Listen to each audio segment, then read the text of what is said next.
we'll take a roll call to see if a quorum is present. Thank you, Mr. Vice Chair, members of the committee. When I call your name, please respond. Walter Bouchard. This is Taylor Campbell Mosley as proxy for Walter Bouchard. Thank you. Spencer Sarager. Present. Cesar Rodriguez.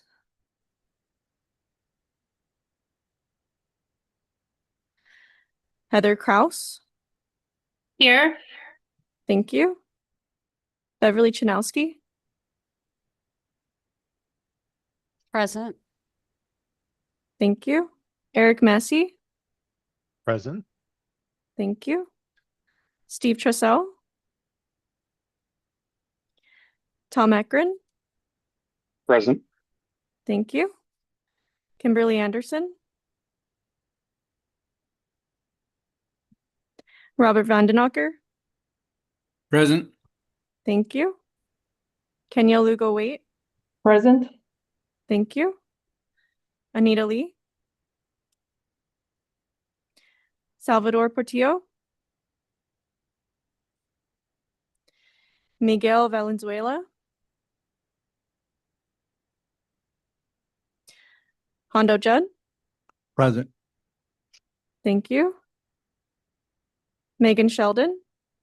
Present. Thank you. Mark Ortiz. Spencer Camps. Rick Williams. Gregory Verkamp. Present. Thank you. Nicole Clements. Michael Baez. This is Derek Summers, representing Michael Baez on behalf of him today for City of Mesa. Thank you. Jennifer Peterson. Katrina Gerster. Present. Thank you. Anu Jain. Present. Thank you. Janet Kwasinski. Benjamin Davis. Here. Thank you. Zachary Harbin. Present. Thank you. Justin Sirianata. Present. Thank you. Brody Lynn.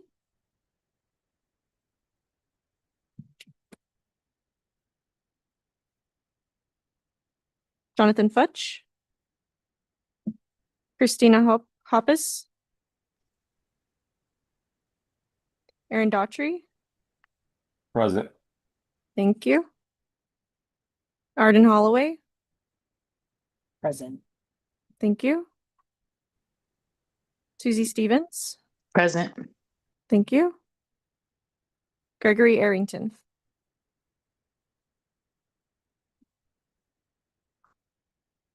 Did I miss anyone?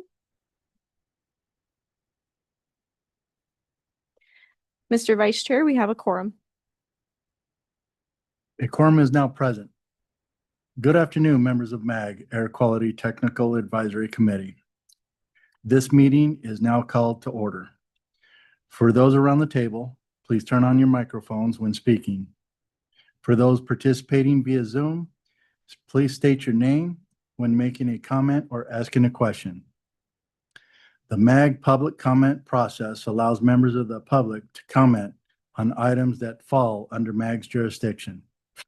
If anyone would like to comment at today's meeting, please complete the request to speak form. MAG staff can assist with any questions you may have.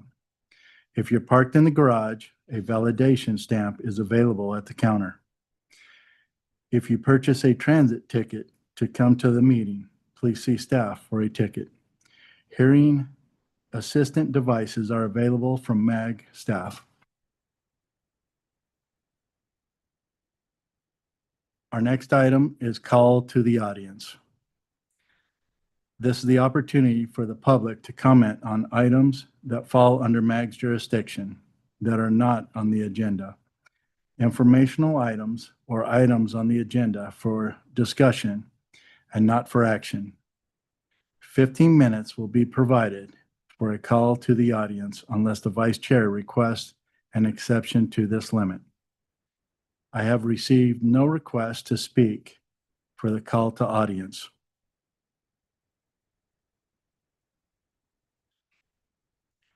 MAG also provides the opportunity for members of the public to submit written comments via the MAG website.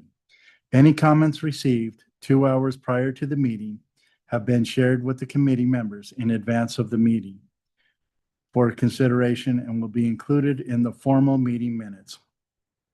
MAG staff, have we received any online written comments for the call to the audience? Mr. Vice Chair, no written comments were received.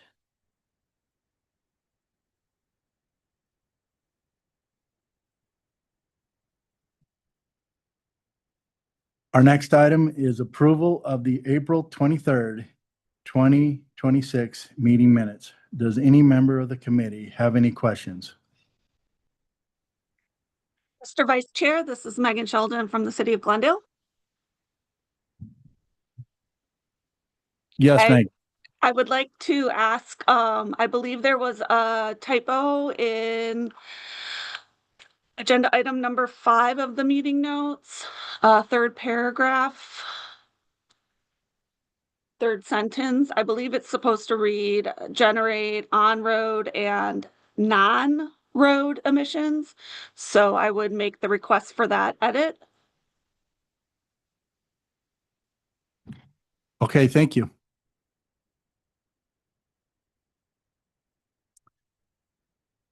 Prior to the approval of the meeting minutes, those corrections will be made. There is an opportunity for members of the public to comment. I have received no request to speak for this agenda item.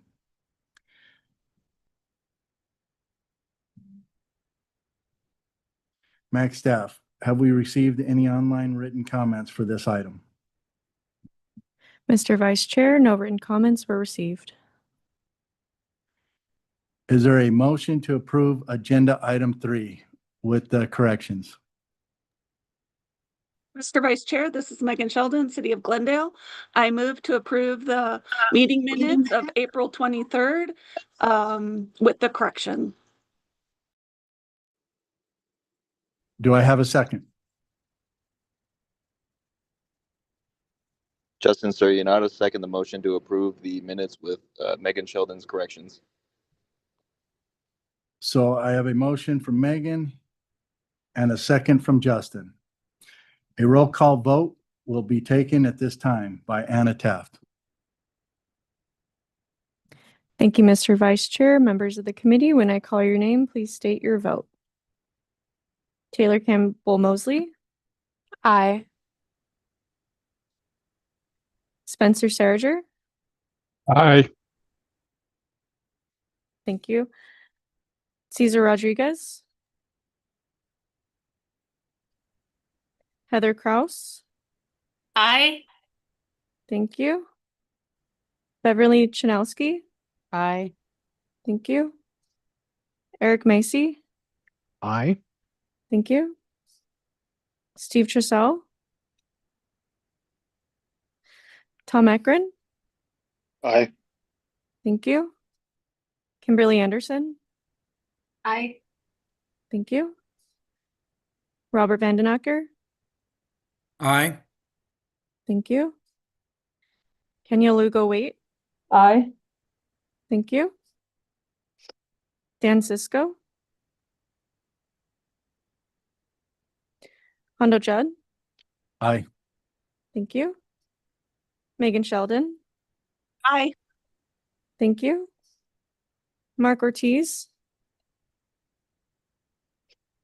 Spencer Camps, Rick Williams, Gregory Verkamp, Aye. thank you. Nicole Clements, Derek Summers, Aye. thank you. Jennifer Peterson, Katrina Gerster, Aye. thank you. Anu Jane, Aye. thank you. Jeanette Kwasinski, Benjamin Davis. Aye. Thank you. Zachary Harbin, Aye. Justin Serianata. Aye. Thank you. Brody Lynn, Jonathan Futch, Christina Hopes, Aaron Daughtry. Aye. Thank you. Arden Holloway. Aye. Thank you. Susie Stevens. Aye. Thank you. Gregory Arrington. Mr. Vice Chair, we have a unanimous vote for approval. Draft MAG on-road mobile source emission reduction target for CMAQ project for the third performance period. This item is on the agenda for action and will be presented by Dean Giles, Maricopa County Association of Government. Thank you very much, Mr. Chair and members of the committee. So to advance the slide here. There we go. In January 2017, the Federal Highway Administration finalized a set of performance measures for use by state departments of transportation and metropolitan planning organizations. This included the on-road mobile source emission reduction measure that applies to the Congestion Mitigation and Air Quality Improvement Program, or CMAQ for short. Again, most of you are already aware, but just as a refresher, the CMAQ program, its purpose is to fund transportation projects and programs that contribute to attainment or maintenance of the national ambient air quality standards. And along with this on-road mobile source emissions reduction measure, there are also two other additional CMAQ performance measures that are being handled separately by MAG transportation planning staff. And those will be moving through the MAG Transportation Review Committee at a later time. Those two other performance measures is the annual hours of peak hour excessive delay per capita and percent of non-single occupancy vehicle travel.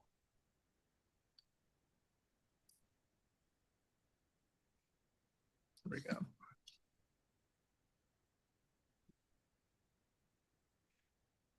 The CMAQ on-road mobile source emission reduction measure requires that a 2-year and 4-year CMAQ emission target be developed to assess the costs of CMAQ projects and reduce road mobile source emissions.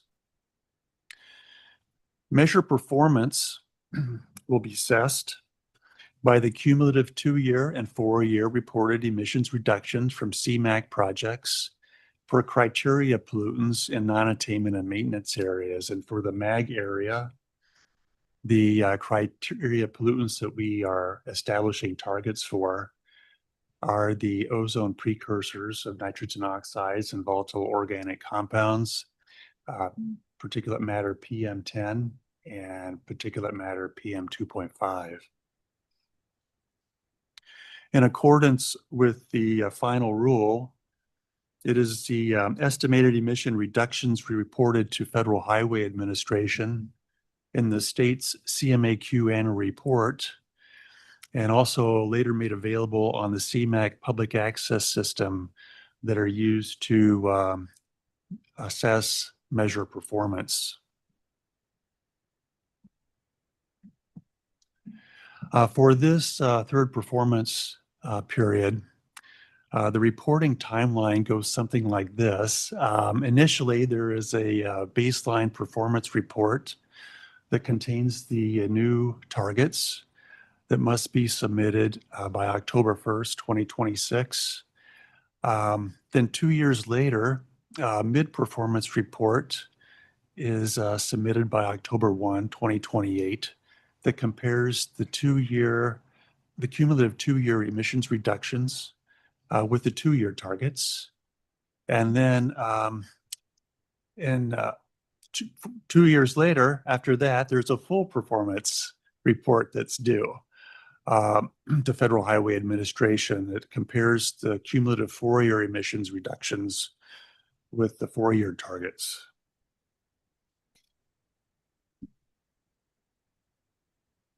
So MAG developed the draft targets in coordination with ADOT based on a review of the anticipated emissions reduction of CMAQ projects in the first 4 years of the current MAG tip.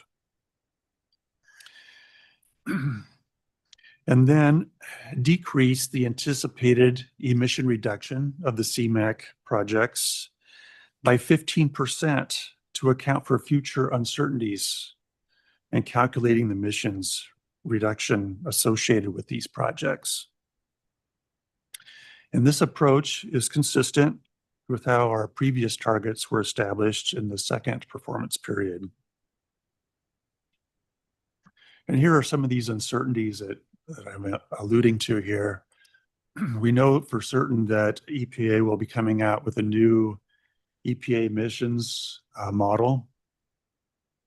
There's also changes to the economy, changes to how CMAQ projects are funded.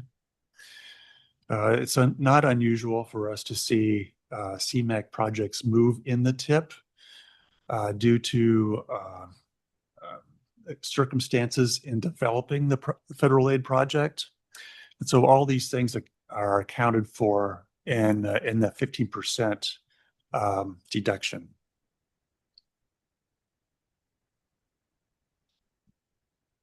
So this was included in the packet. Just wanted to show this again to the committee. So again, the 2-year target and 4-year target are in the top half of the chart. And down below is how we came up with the targets. And so, for example, the 2-year cumulative estimated emission reduction for NOx is 260.235 kilograms per day. And we reduced that by 15% to come up with the 2-year target of 221.20 kilograms per day.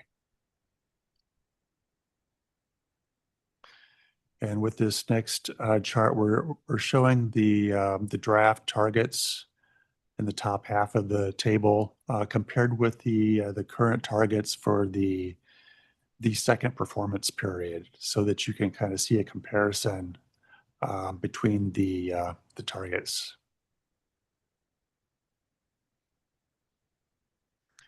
And Mr. Chair, members of the committee, that concludes my presentation. I'd be happy to take any questions. Thank you, Dean. Do any members have any questions or comments?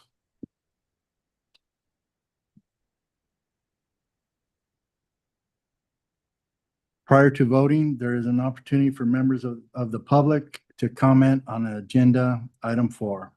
I have received no request to speak for this agenda item. MAG staff, have we received any online written comments for agenda item 4? Mr. Vice Chair, no written comments were received.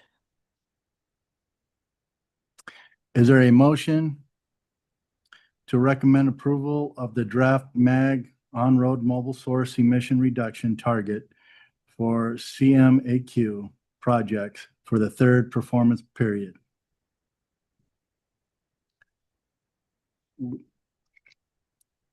We have a motion, or do we have any motion?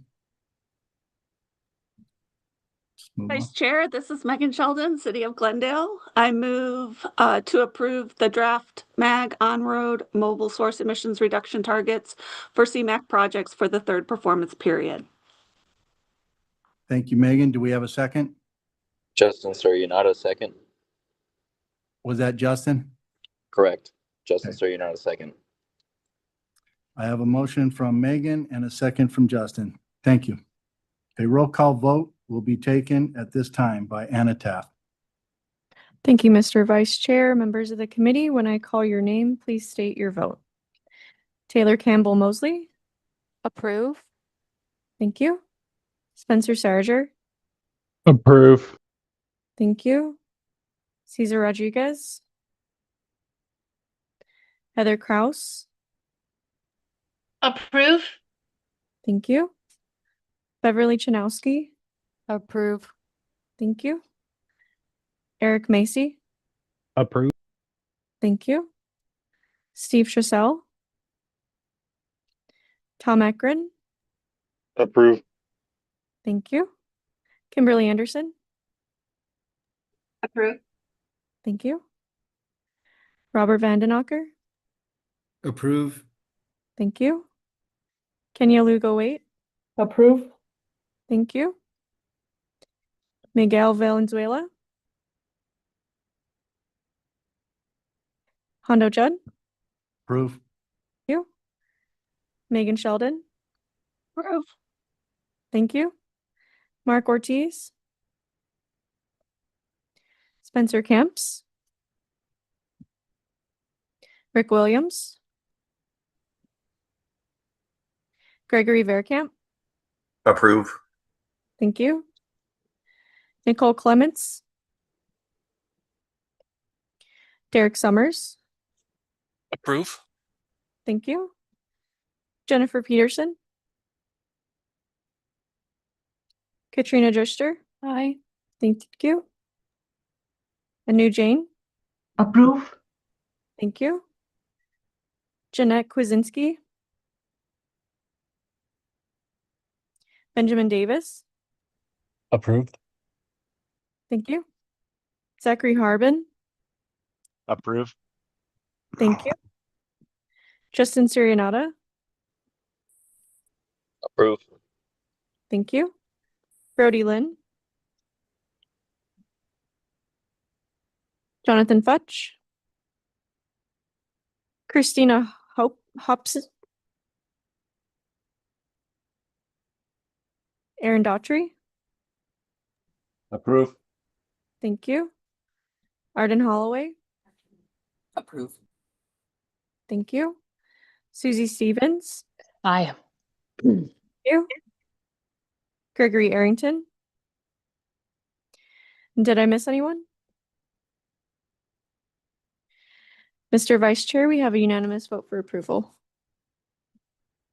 Thank you. Update on planning activities related to the preparation of redesignation request and maintenance plan for the West Central Pinal PM 2.5 non-attainment area. This item is on the agenda for information and discussion and will be presented by Allison Walker, Maricopa Associations of Government.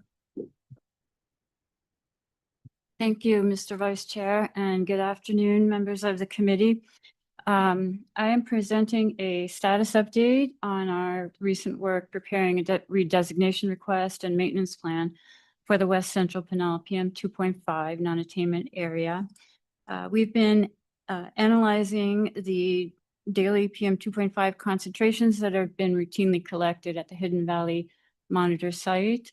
And we've also been looking at some speciated measurements that were collected during a special operations period of 12 months about a year ago.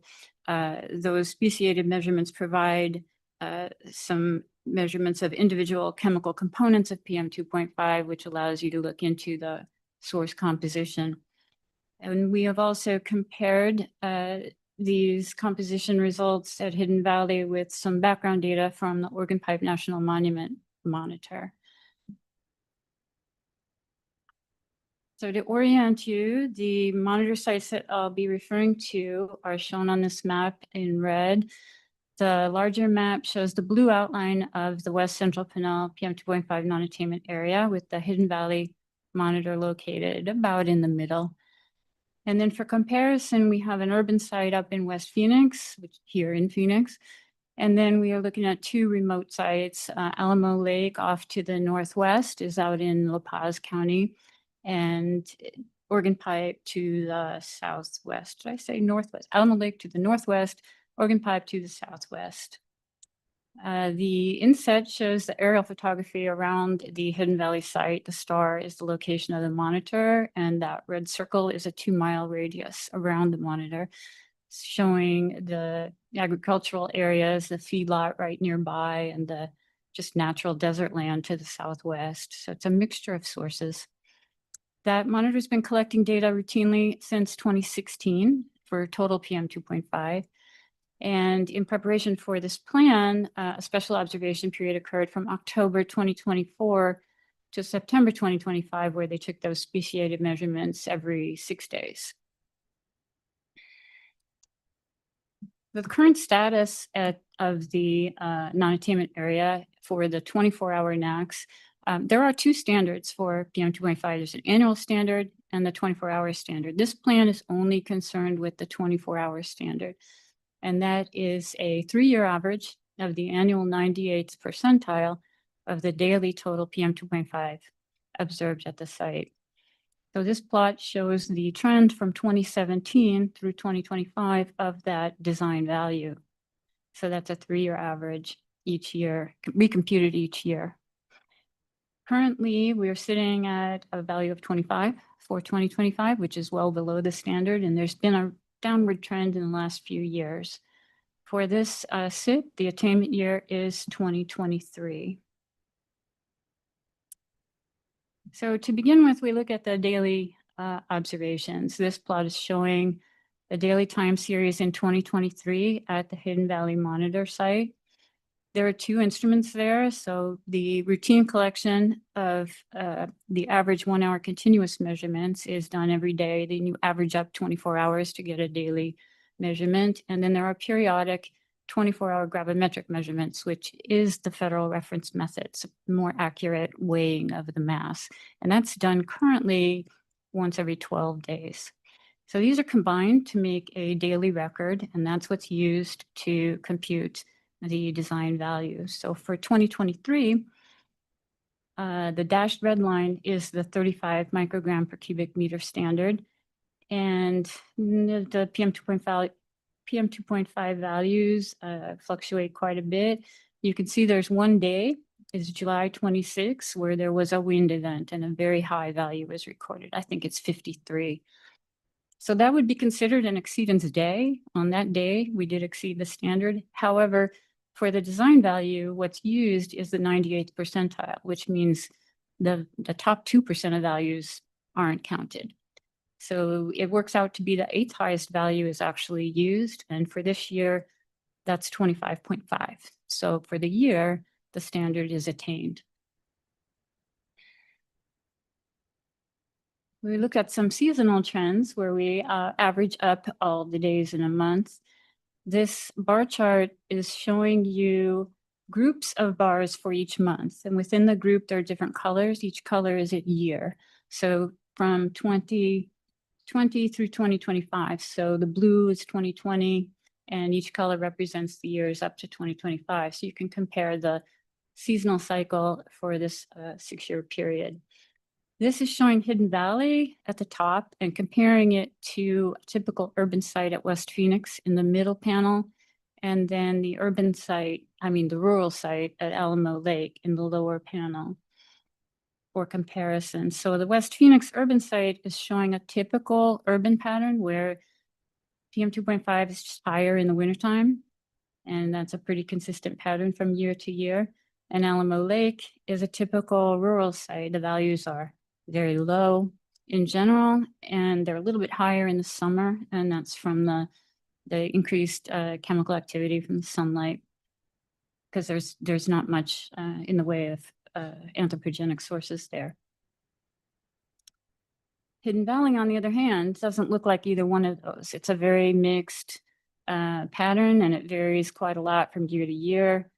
There's influences from the local sources. So you have a lot of agriculture, feedlot activities. So you have some springtime and fall peaks. And then 2020 looks a little different from the other years. So it's a very mixed pattern. And that is indicative of its being influenced by local sources. Averaging up all those months into an annual number, The blue line is showing an annual mean, and the red line is showing the 98th percentile for each year. So those are kind of the two different standards. That red 98th percentile line is what we are using for the 24-hour NACs. The blue line would be what's used for the annual standard, but we are not concerned with that in this plan. What the 98th percentile shows is that consistent downward trend and continuing to attain the standard. Turning now to a different data set of those special speciated measurements from the observation period of October 2024 through September 2025, which is a 12-month period. It's not a calendar year, but it's a 12-month period. We're applying the reconstructed fine mass formula, which is a way to convert the individual chemical species measurements into source groups. The actual details of the formula are in that little box on the lower right. The yellow and orange are ammonium sulfate and ammonium nitrate. Those are your secondary sources, mostly formed from chemical reactions. And those are primarily come from the agriculture, fertilizer, combustion. They're anthropogenic sources. The primary sources is the soil dust and salt and black carbon. The brown is the soil, and that comes from a formula where they take a few representative minerals that are measured. That's aluminum, silicon, calcium, iron, and titanium. And that is an estimate of the soil component. And then there's salt, which could be natural, could be anthropogenic. They do put salt in cattle feed. Some of that could come from the feedlot, could be natural salt from the ground. And then the black is black carbon, which comes from the measurements of elemental carbon species. And that's basically soot from burning, combustion, fuel burning. Green, the largest portion there, is organic mass, and that's kind of a mixture. It can be both primary, it can be secondary, it can be anthropogenic, it could be natural. Probably a large portion of it is from biomass burning and from the plant and animal waste from the different agricultural activities, or perhaps natural. So it's showing a mixture of sources at Hidden Valley which is what we would expect. The two pies is where we have sorted the days based on the total amount of of the reconstructed fine mass that was measured. So on the left are the 10 days with the highest amounts in the total pie, and on the right is all the other days. So there's a number below the pie which represents the total that is in that pie. So on the top 10 days, the average is 22.5, and on all the other days, the average was 11. And then the different colors show you the proportions of the different sources for those different groups of days. Not too different, but when you look at individual days, you can start to see some big differences in the composition. At Hidden Valley, there are two main reasons for elevated PM2.5 based on meteorological conditions. You can have wind, which lifts up dust into the air, and stagnation conditions where the air is just not moving at all. So on the left is an example of a wind-influenced day. And you can see that the brown is the soil component, has a much larger proportion of the pie. And on the right is a stagnation-influenced day, where all of the places where anthropogenic sources would be contributing have a much larger impact on the overall proportions. The highest measurements are often due to the stagnation days, which you can kind of see in this comparison of these 2 days. The total pie on the windy day is 13 micrograms. It's still not even very high, but it's 40 on that stagnation day. So the type of event can have a big impact on which sources are contributing. We can also look at the composition at a background site, which we need to do in order to do the attainment demonstrations to identify a background level of PM2.5 that is just not a controllable amount. It's just there. So we look at Organ Pipe National Monument. That site has minimal anthropogenic activity, and it's been taking speciated measurements regularly every 3 days. So we could look at this 3-year period from 2022 to 2024. And we sorted the days here based on the value of the PM 2.5 at Hidden Valley. So on the left are the top 10% of days in that 3-year period at the Hidden Valley site, and on the right is all the other days. And they look pretty similar, and that's an indication of the stability of this background site. It's not being influenced by the same sources. What all the variation at Hidden Valley is caused by the local sources there. The overall levels are really low, 3-4 microgram there. So we are estimating an overall background contribution to be 4 micrograms per cubic meter. In summary, the Hidden Valley site continues to attain the standards with a downward trend in the past few years. We do see a mixture of influences from those local sources. We can tell from that seasonal analysis. And looking at the speciated data, the organic mass and the soil dust are dominant sources there, and that their relative proportions depend greatly on the weather conditions, whether it's windy or whether it's a stagnation event. Has a big effect on the composition. And lastly, we have selected the Organ Pipe as an upwind rural monitor to be the background site for the upcoming attainment demonstration. And that concludes my presentation. Thank you. Thank you, Allison. Do any members have any questions or comments?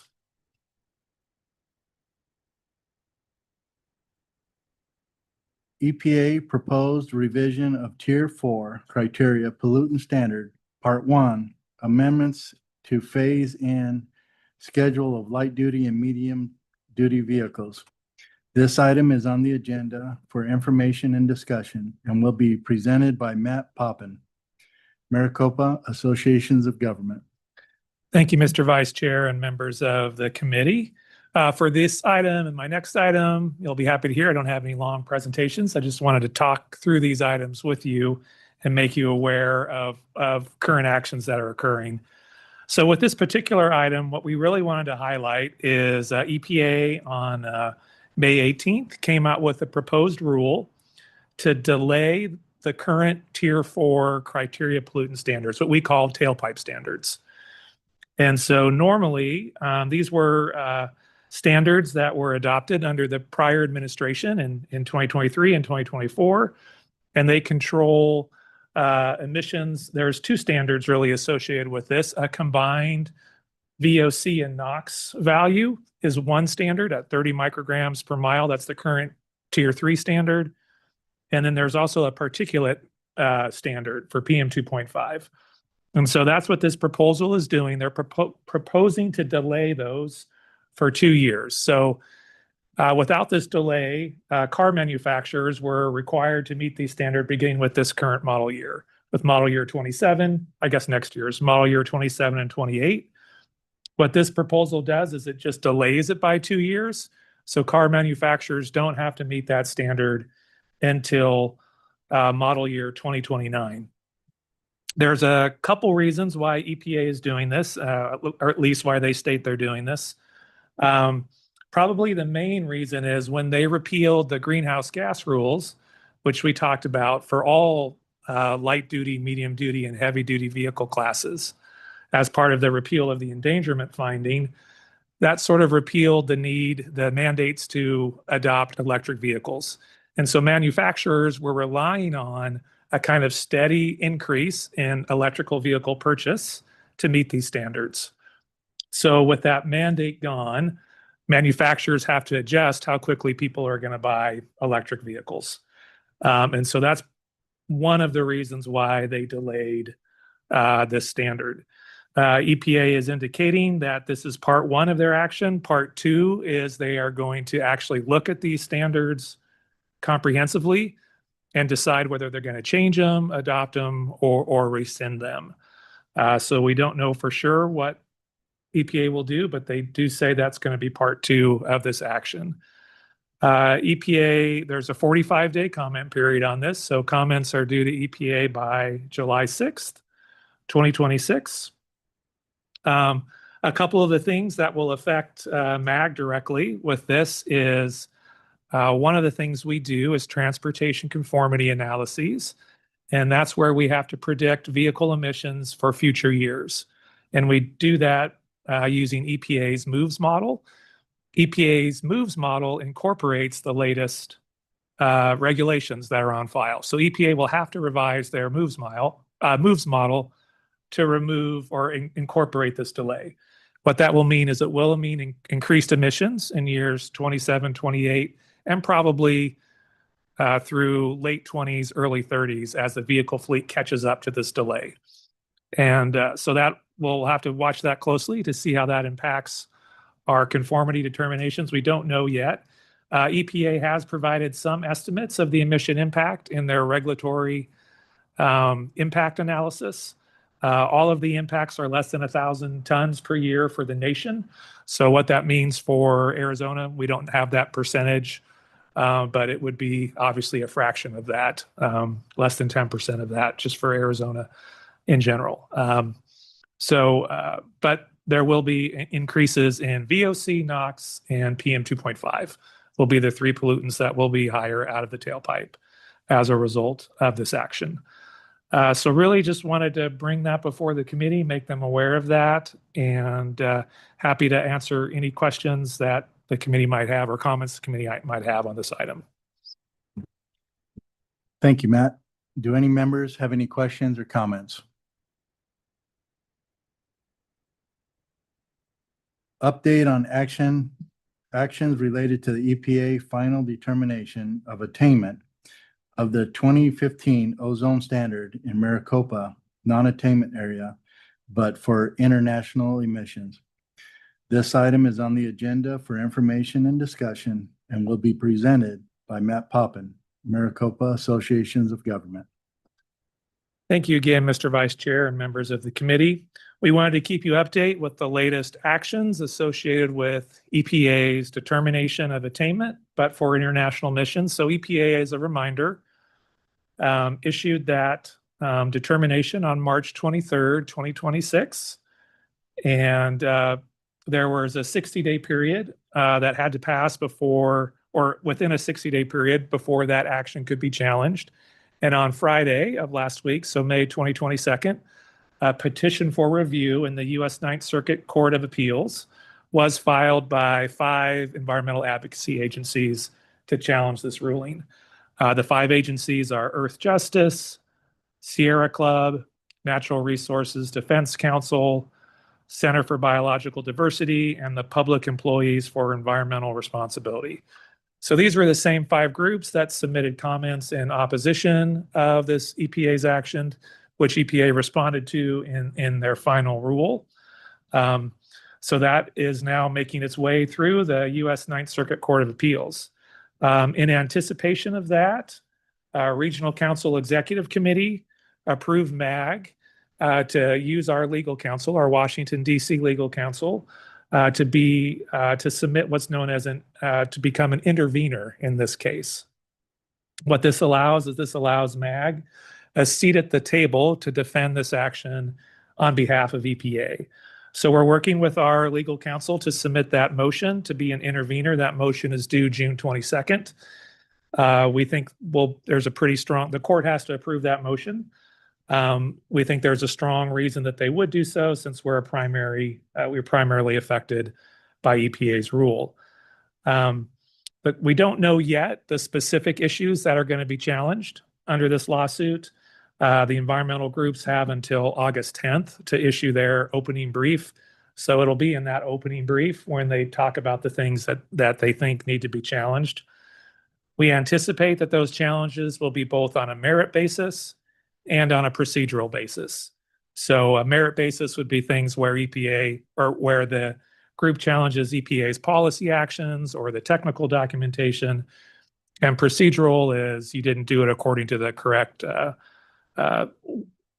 route in issuing this final rule. So we're expecting challenges on both those fronts. We'll keep the committee updated on how this goes. This usually takes 12 to 18 months in our past experience. So it takes a while to make its ways through the court. And then there's, of course, an opportunity to appeal this to an en banc panel of the Ninth Circuit, depending on which party wins or loses. And then it could be appealed all the way to the Supreme Court as well. So we'll keep you updated on that, but just wanted to make you aware of the latest actions associated with that. Happy to take any questions or comments as well. Thank you. Thank you, Matt. Do any members have any questions or comments?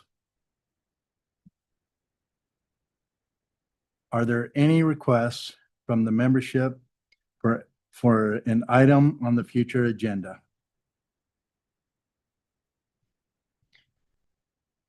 The next meeting of Air Quality Technical Advisory Committee will be on Thursday, June 25th, 2026 at 1:30 p.m. With no further business, today's meeting is adjourned.